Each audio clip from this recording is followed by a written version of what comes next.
Ya, bismillahirrahmanirrahim. Assalamualaikum warahmatullahi wabarakatuh.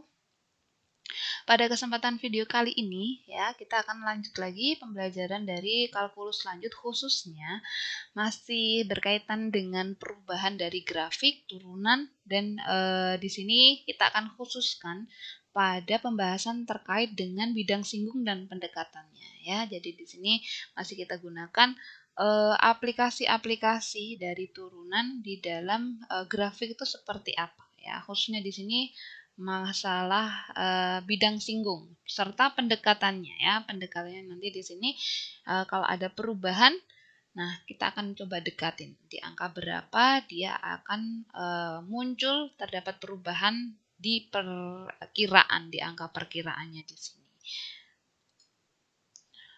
Nah, di sini ya, sebelumnya kita coba untuk apa sih yang dimaksud dengan pembahasan yang kali ini, ya, bidang singgung dan pendekatannya. Nah, di sini coba kita lihat definisi 2.1 terlebih dahulu. Kalau saya punya f, ya, f ini fungsi 3 variabel, ya. F ini fungsi 3 variabel, dia sama dengan k. Di sini ada k-nya di sini, fungsi kita wujudnya seperti ini, yaitu menunjukkan apa? Menunjukkan surface, ya. Permukaan di sini, ya, menunjukkan permukaan. Ingat di sini 3 variabel menunjukkan permukaan, dan anggap jika f ini dia punya, ya, atau terdiferensialkan, atau artinya dia punya turunan dimanapun itu, nilai x, nilai y, nilai z 0, 0, 0, ya. Saya berikan kasus di mana dia ada turunannya di titik x0, y0, dan z0 dari permukaan yang sudah kita miliki. Jadi ibaratnya kita memiliki permukaan.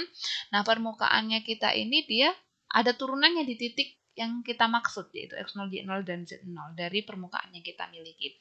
Nah, di sini diberikan syarat lagi, nabla f-nya dia tidak 0. Jadi turunannya ada, arah turunannya dia juga ada di sini. Ya, arah turunannya dia di sini ada. Maka di sini bidang kita yang melewati titik P. Titik P itu titik apa sih? Titik di mana dia punya turunan. Ya, yang melewati titik P tegak lurus terhadap arah perubahannya. Di sini kan nablanya dia arah perubahannya kan enggak 0. Berarti arah perubahannya dia ada, ya, tidak 0 di sini artinya dia ada. Maka kondisi kasus seperti ini disebut dengan bidang singgung, ya, bidang singgung. Nah, dari permukaan di titik P. Jadi ketika kita punya permukaan di titik P ini, ya, di titik P, di mana nablanya di sini pasti dia perpendikular. Jadi di sini tegak lurus terhadap titik P. Kalau titik P di sini pasti dia nilai nablanya dia kita masih bisa lihat, ya, dari sumbu di sini pasti dia tegak lurus, dia di sininya gitu. Pasti ketemu nablanya begitu. Jadi di sini titik P tepat dia punya turunan, nablanya juga pasti ada, maka di sini disebut sebagai bidang singgung. Nah, dari definisi yang kita miliki di atas, kalau kita punya bidang, bidangnya dia artinya punya turunan, jadi di sini perubahannya di titik tersebut itu ada, dengan nablanya dia juga tidak 0, artinya arah turunannya dia juga ada. Nah, di mana arahnya itu pasti, P-nya di sini kan pasti tegak lurus terhadap P. P-nya di sini tegak lurus terhadap nabla yang kita miliki, pasti di sini disebut dengan bidang singgung. Kalau tidak tegak lurus, apakah bisa disebut dengan bidang singgung? Tidak. Di sini syaratnya memang harus tegak lurus. Nah, secara intuitif kita juga punya teorema di sini memperkuat definisi yang kita miliki, yaitu bidang singgung untuk permukaan. Kalau saya punya permukaan seperti yang di atas, ya, seperti yang di atas yang kita punya. Nah, persamaan bidang singgung di titik ini, ya.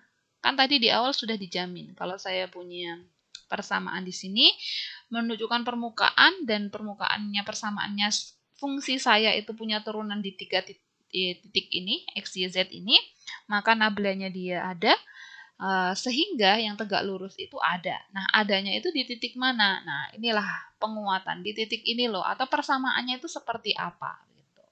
Otomatis kan ketika memang kita punya bidang singgung di titik tersebut, nah ada tegak lurusnya. Tegak lurusnya itu persamaannya seperti apa begitu. Nah, di sini persamaannya diperkuat di sini. Kalau kita punya fungsi, punya turunan di sini, terus nablanya juga ada.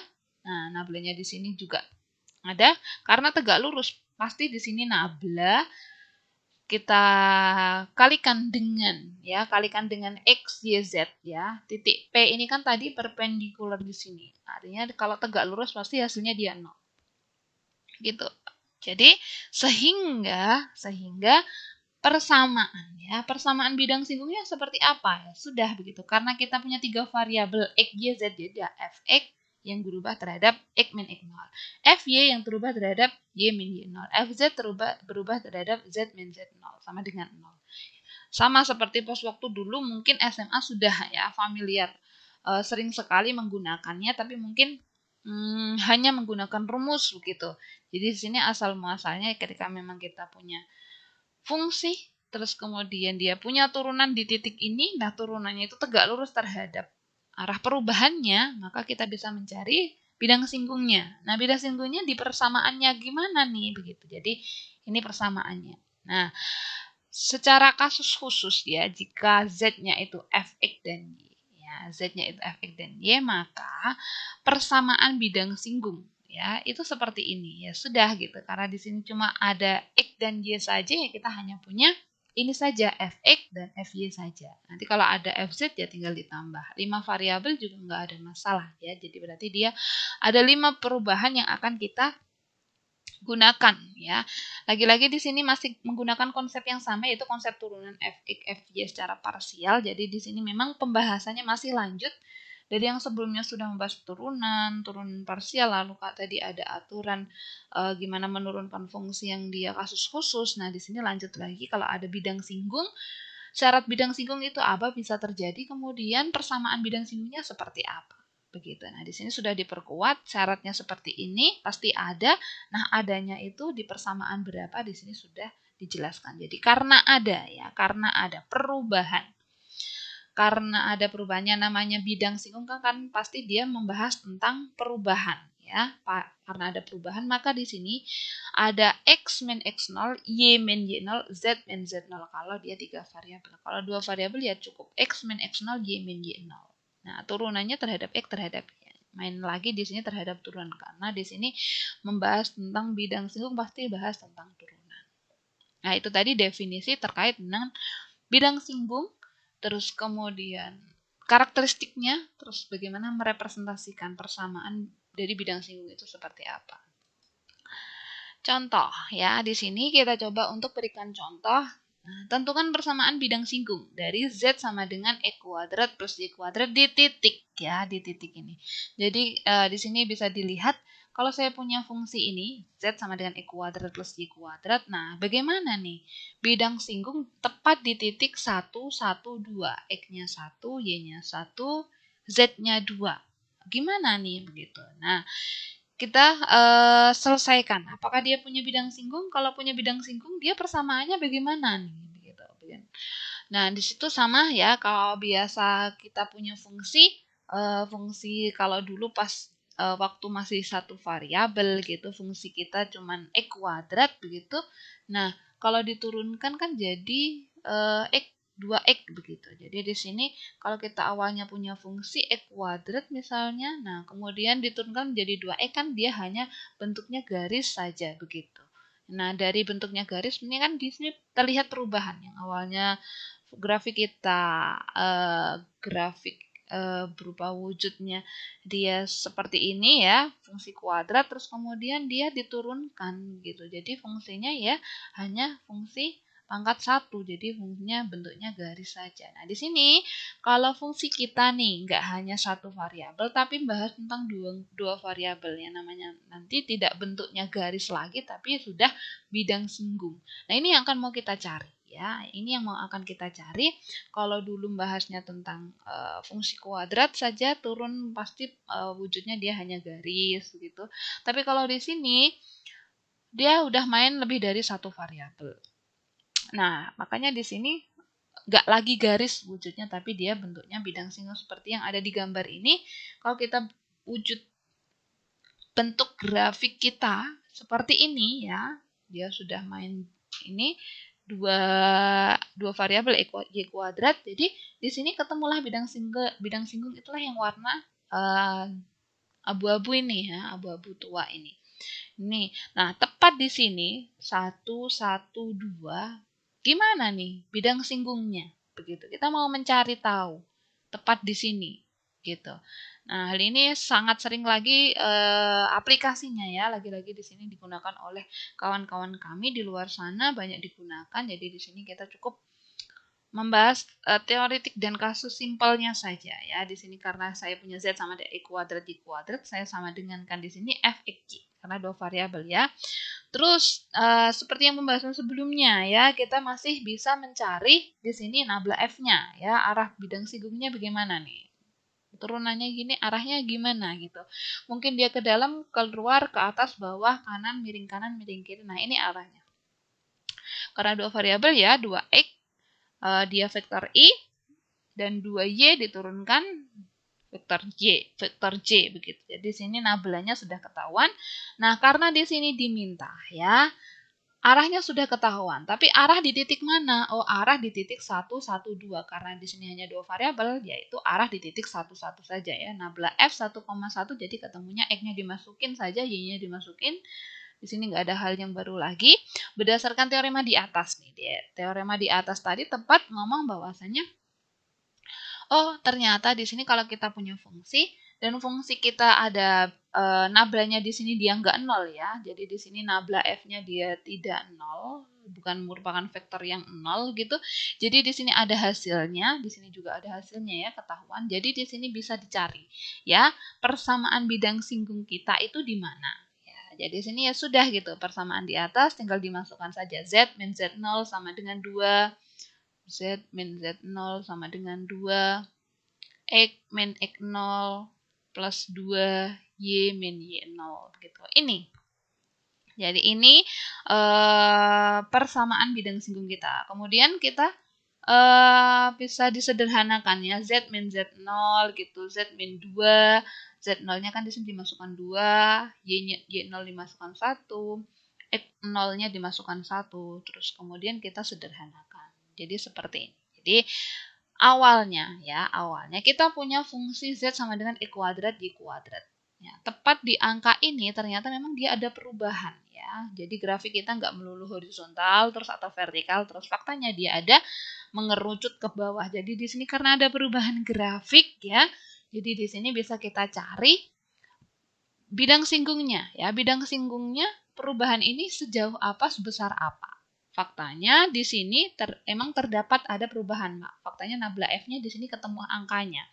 Karena ketemu angkanya yalah yang menentukan di sini, oh ternyata karena dia tidak vektor 0, maka bidang singgungnya kita bisa cari. Jadi disederhanakan saja. Jadi di sini ilustrasinya seperti ini.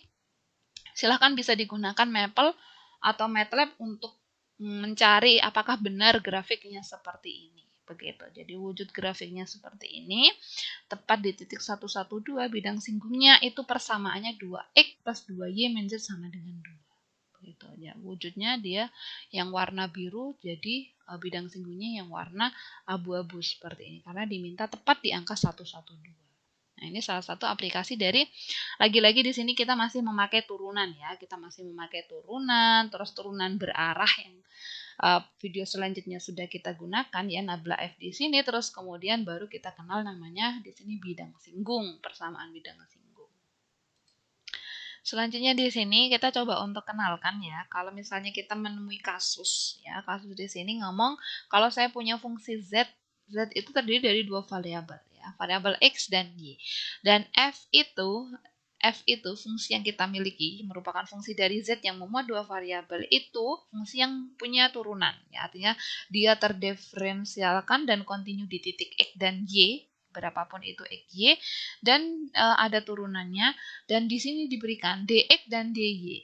Nah, dx dan dy itu merupakan variabel ya, merupakan variabel disebut sebagai turunan dari X dan Y. Tapi turunan X dan Y itu masih berupa variabel di sini. Maka di sini turunan dari fungsi yang kita miliki dari variabel dependent yaitu Z. Nah, di sini kan Z-nya yang dependent ya, independent ya di sini. Yang Z-nya berpengaruh terhadap X dan Y yang independent ini. Jadi Z-nya ya berpengaruh terhadap XY atau dependent variable atau Z-nya ini diturunkan, maka di sini secara langsung atau secara intuitif kita bisa ngomong bahwa Z yang fungsi dependen dipengaruhi oleh X ya dan Y bergantung dengan X dan Y di sini, turunannya itu berarti secara total ya, secara total. Ya sudah gitu. Turunan total biasanya tinggal disebut turunan saja ya. Nah, makanya di sini kalau tidak diketahui di soal, loh ini apakah parsial atau turunan seluruhnya atau total ya, tanpa harus diketahui di soal lagi. Kalau kita ya diminta untuk tentukan DZ gitu, sudah pasti di sini Z itu merupakan turunan secara total, tidak lagi secara parsial atau sebagian X saja kah atau Y saja, karena Z ini dipengaruhi oleh X dan Y. Jadi di sini bisa dilihat DF XY itu DZ ya turunan terhadap X dan Y ya. Fx-nya juga dihitung, Fy-nya juga dihitung. Oleh sebab itu kalau sudah diminta DZ seperti ini, sudah pasti dia secara total. Maka di sini nabla F-nya ya. Nabla F-nya juga dia terhadap dua-duanya, tidak salah satunya. Kalau tadi kan memang sudah dicari nabla F-nya cari Fx, cari Fy. Nah, di sini diberikan definisi gitu, tanpa harus diberikan instruksi. Silahkan cari Fx-nya atau Fy-nya. Kalau memang misalnya di soal sudah diminta Z, sudah pasti dia turunan total. Kalau turunan total pasti nablanya dia di sini sudah memuat include Fy-nya dan Fx-nya gitu. Kalau misalnya dia 2 variabel, kalau 3 variabel sampai Z seperti itu. Jadi di sini memberikan penguatan saja ya. Kalau misalnya tidak diminta secara langsung, kita langsung mencari yang secara total begitu. Nah, di sini salah satu contohnya ya dari turunan yang secara total, meskipun dia tidak ngomong turunkan secara total. Tapi di sini dia minta kalau diberikan fungsi Z, fungsi memuat dua variabel X dan Y, wujud fungsinya seperti ini. Nah, diminta nih, delta Z-nya gimana, DZ-nya, ini pasti dia total ya, pasti dia total, bukan parsial lagi. Nah, berubahnya dari ya, karena di sini ada delta, dan ada D, perubahan fungsinya juga ada. Deltanya juga diminta menghitung, perubahan fungsinya juga diminta dihitung dari 2,1 menuju 2,03 dan 0,98 gitu. Jadi awalnya 2 berubah menjadi 2,03, yang awalnya 1 berubah menjadi 0,98. Jadi ketika kita punya fungsi di titik 2 berapa, di titik 1 berapa, tapi ini 2 dan 1 diubah ke angka 2,03 dan 0,98. Bagaimana nih nanti? Perubahannya seperti apa? Begitu. Ini salah satu yang dinamakan dengan pendekatan ya, pendekatan. Kenapa di sini kita gunakan pendekatan? Karena di sini memang karena terjadi perubahan ya, dari 2 menuju 203, 1 menuju 0,98. Oleh sebab itu karena ada perubahan kita gunakan pendekatan di sini ya. Nah, satu persatu kita selesaikan dulu. Kita cari delta Z karena delta itu perubahan ya, perubahan. Cukuplah kita memasukkan fungsi yang awalnya 2 variabel XY dari titik 2,1 dan dari menuju ke titik 2,08 ini berapa selisihnya. Jadi di sini saya masukkan saja fungsi ketika XY-nya, X-nya saya ganti 2,03. Yang namanya delta itu berarti akhir dikurangi awal ya. Jadi di sini akhir 2,03 0,98 saya masukkan ke dalam persamaan ini fungsi saya. Ketika 2,1 X-nya 2, Y-nya 1 saya masukkan juga ke sini. Ya, jadilah ini ya. Setelah ini saya hitung secara manual biasa ketemu ya, tidak ada hal yang baru lagi di sini. Terus kemudian kasus yang kedua kita diminta DZ. Ingat dari awal definisi kalau kita minta DZ tanpa harus diketahui total atau global atau parsial kah, sudah pasti ini total ya, sudah pasti ini total sehingga kita harus evaluasi Y-nya gimana, X-nya gimana. Begitu. Nah, di sini Fx ya berarti deltanya terhadap delta X, Fy delta Y. Begitu. Jadi ya sudah, di sini tidak ada hal yang baru lagi diturunkan terhadap X seperti turunan biasa, namun di sini ada delta X dan delta Y yang masih menjadi pertanyaan gitu. Ini diisi apa gitu delta X dan delta Y? Ya sama gitu, namanya delta itu akhir dikurangi awal, sudah kita delta X-nya berapa? Yang awalnya 2,00 menjadi 2,03. Berarti ada perubahan sebesar 0,03. Begitu. Nah, ini perubahannya. Kemudian dari 1 menjadi 0,98. Pasti di sini menurun ya, menurun. Maka di sini saya berikan negatif ya, 0,02. Jadi di sini tinggal dimasukkan saja delta X 0,03, delta Y-nya min 0,02. Nanti bisa ketemu di sini. Nah, di sini bisa terlihat ya. Ternyata ya, fungsi kita nih, fungsi Z, fungsi Z ketika di angka 2,1 berapa? Gitu, ini ya. Terus kemudian fungsi Z kita ketika angka 2,03 dan 0,98 berapa? Ini. Gitu. Karena diminta selisihnya, deltanya, jadi kita akhir dikurangi awal.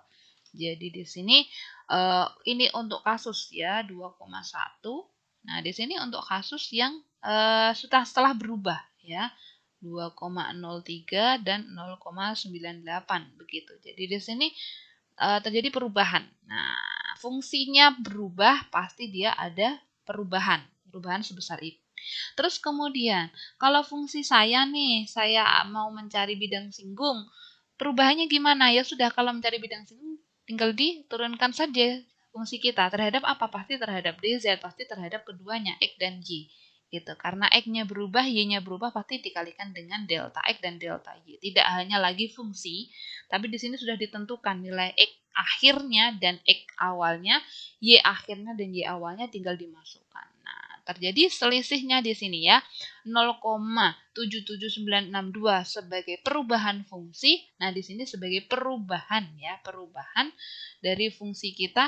Ketika dimasukkan angkanya, perubahannya grafiknya seperti ini, 0,77. Hampir dia kecil di sini ya, antara fungsi basic dengan fungsi turunannya dia tidak ada hasil yang perubahan yang terlalu besar di sini terlihat gitu. Jadi di sini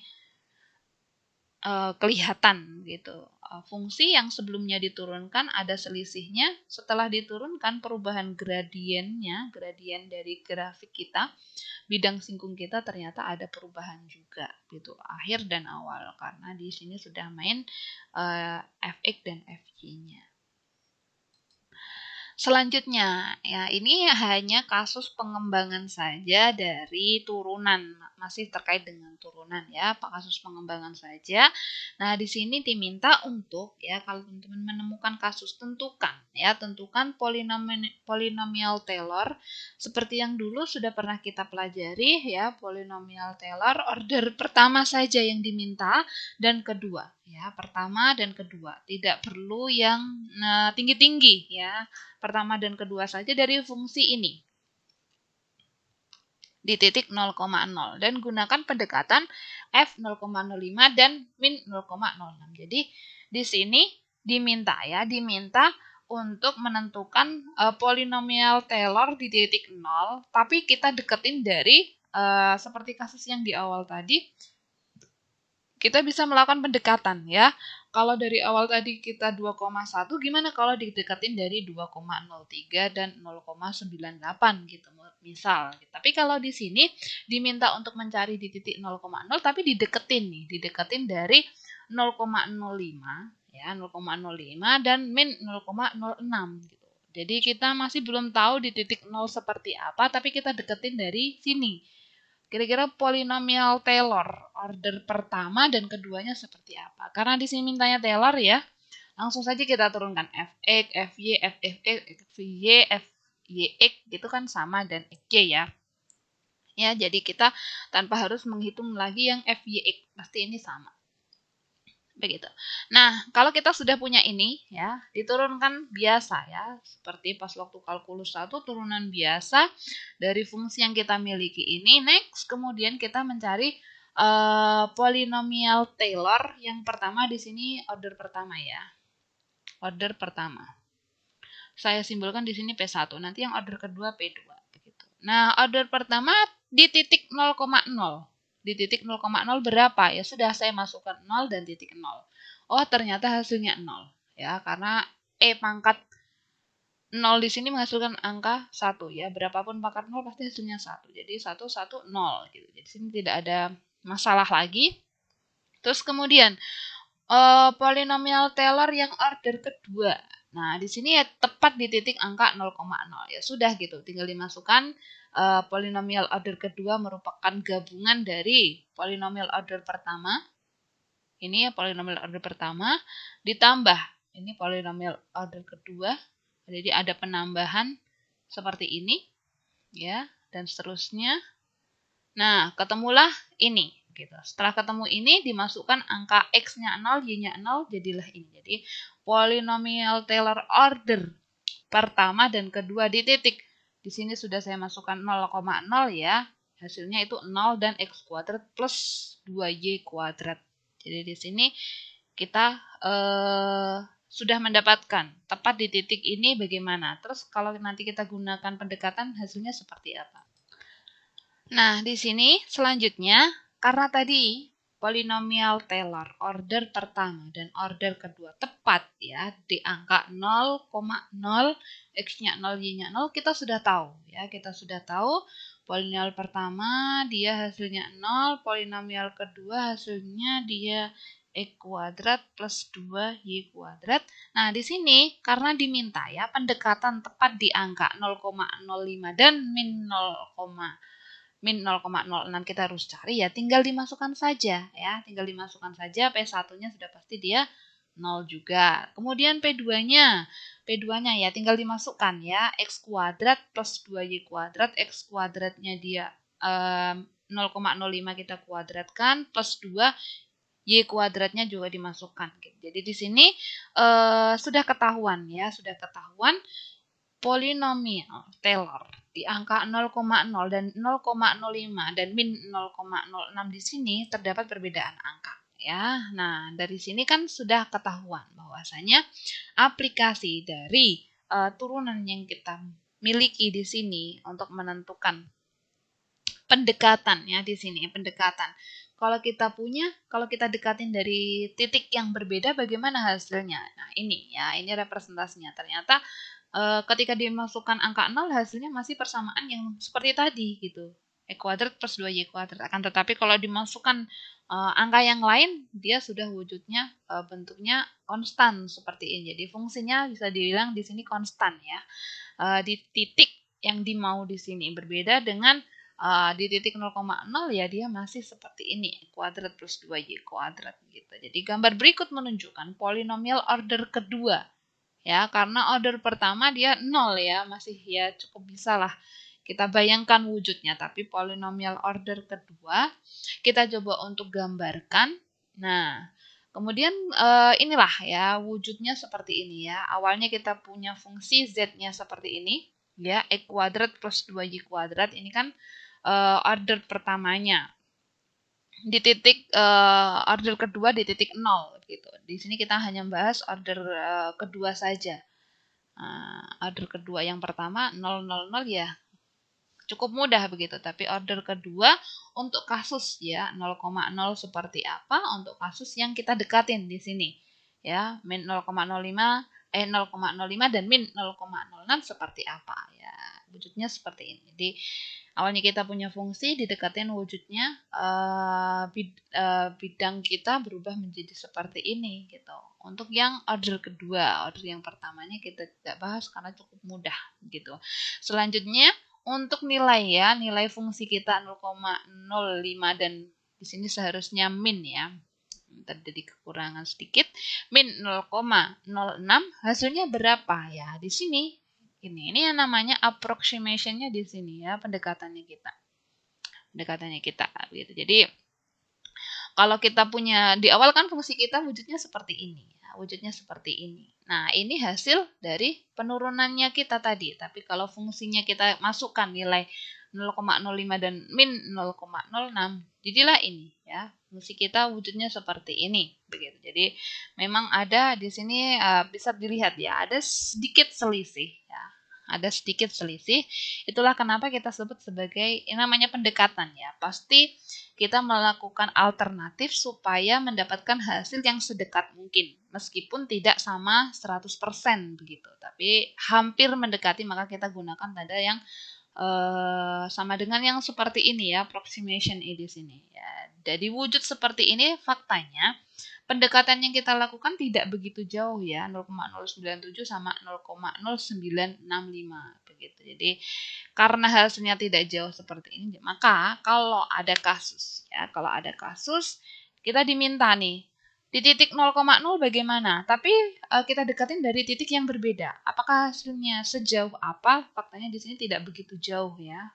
Fungsi yang kita pendekatan yang kita lakukan, fungsi yang kita lakukan pendekatan dengan titik yang dimau oleh soal ternyata faktanya di sini tidak terlalu jauh terjadi perbedaan. Jadi di sini masih lagi aplikasi dari turunan untuk menentukan pendekatan-pendekatan yang bisa kita gunakan dari grafik yang kita miliki di titik yang dimau oleh soal ya. Dia mau di mana gitu. Lagi-lagi di sini karena ada perubahan grafik kita masih menggunakan konsep turunan untuk menyelesaikan kasus-kasus seperti ini. Baik, itu tadi pembahasan terkait dengan bidang singgung beserta pendekatannya ya. Kalau kita melakukan pendekatan-pendekatan dari titik lain, ternyata perubahannya yang pendekatan yang kita lakukan dengan konsep ini ternyata tidak mengalami perubahan yang begitu jauh begitu. Lagi-lagi ini masih menggunakan aplikasi dari turunan. Semoga dapat memberikan pemahaman lanjut khususnya dikaitkan dengan aplikasi turunan. Mohon maaf atas segala kekurangan dan kesalahan. Terima kasih. Wassalamualaikum warahmatullahi wabarakatuh.